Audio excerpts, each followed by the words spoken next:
안녕하세요. 쭈리 인스트루먼트의 여밀람입니다.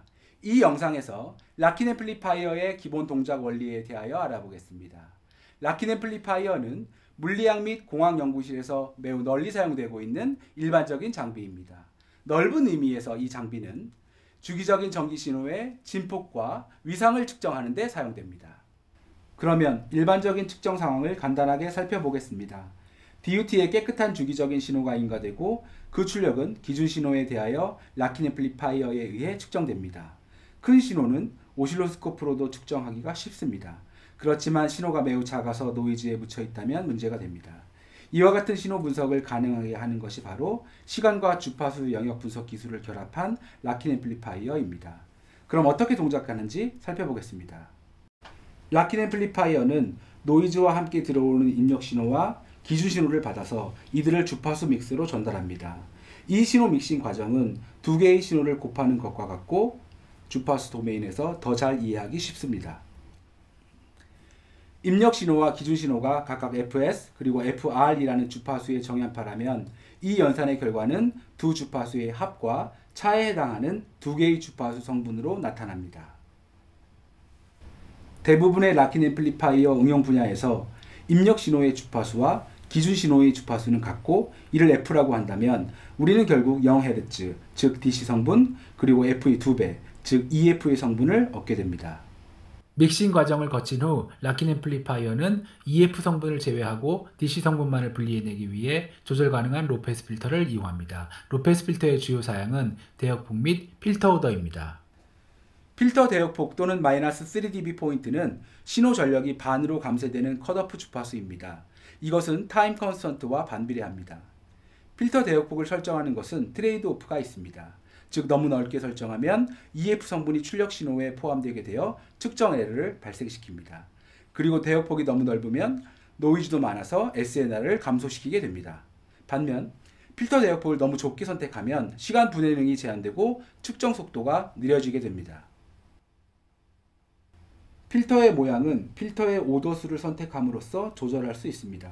높은 오더는 더 이상적인 직사각 전달 함수로 만들어 필터 대역폭 밖의 주파수를 더 효과적으로 차단할 수 있게 합니다. 하지만 위상 딜레이를 유발할 수 있는 세틀 타임이 더 필요하게 됩니다. 낮은 오더의 필터는 위상 또는 시간 지연을 적게 발생시키는 장점이 있으며 이는 사용자가 최고 속도를 필요로 할 때 적합합니다. 믹싱 및 로패스 필터링의 전체 원리를 페이스 센서티브 디텍션 또는 디모듈레이션이라고 합니다. 믹싱과 후속 필터링의 전체적인 디모듈레이션을 비정연파 신호에 대해 이해하기 위해서 퓨리의 이론을 이용할 수 있습니다. 즉 모든 주기적인 함수는 사인 및 코사인 항에 대한 선형 독립 함수의 무한합으로 확장될 수 있다는 것입니다. 그러한 표현에 적용되는 디모듈레이션은 기준 신호 근처에 하나의 필터 대역폭 안에 있는 주파수 성분을 선택하는 것과 같습니다. 일반적으로 이것은 무한합을 하나의 사인과 하나의 코사인 항으로 감소시키고 다른 모든 주파수 성분들을 0으로 만듭니다. 이제 이 그림을 살펴보면 앞서 설명한 로패스 필터에서 나오는 신호는 보통 X로 표현하는 인페이스 성분입니다. 이것은 두 개의 퓨리의 성분 중 하나인 코사인파 디모듈레이션에 해당합니다. 기준 신호를 90도 딜레이 시킨 것과 같은 사인파로 신호를 디모듈레이션 하면 나머지 하나의 선형 독립 퓨리의 성분을 얻습니다. 이것을 우리는 Y 또는 쿼드러처 성분이라고 합니다. X와 Y 성분을 얻은 후에 락킨 앰플리파이어는 직각 좌표계에서 극 좌표계로의 간단한 변환으로 크기 R과 위상각 세타를 계산합니다. 오늘날의 대부분의 락킨 앰플리파이어는 X, Y, R 세타를 스케일 팩터와 옵셋을 적용하여 아날로그 신호로 출력할 수 있습니다. 또는 컴퓨터에 저장하거나 분석할 수 있게 디지털 값으로도 가능합니다. 그러면 락킨 앰플리파이어의 어떤 성능을 특별히 고려해야 할까요? 우선 주파수 범위와 최대 디모듈레이션 필터 대역폭이 실험 요구 사양과 일치하는지 확인해야 합니다. 그리고 몇 가지 더 사양들을 확인해 볼 필요가 있습니다. 락킨 앰플리파이어가 사용되는 대부분의 응용 분야에서 높은 SNR을 달성하는 것이 중요합니다.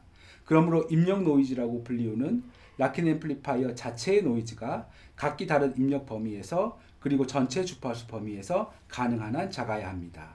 한 가지 예로 단지 2.5 나노볼트 퍼 루트 헤르츠의 입력 노이즈를 가지며 100Hz 이하의 주파수 범위에서 F분의 1 성분을 갖는 락킨 앰플리파이어가 있습니다. 두 번째로 중요한 고려사항은 다이나믹 리졸브입니다. 이것은 정확한 결과값을 측정하면서 원하지 않는 신호 성분을 제거하는 사양입니다. 예를 들어 120dB의 다이나믹 리졸브 성능으로 1V 근처의 노이즈 신호에서 1%의 정확도로 1마이크로볼트의 신호를 측정할 수 있습니다.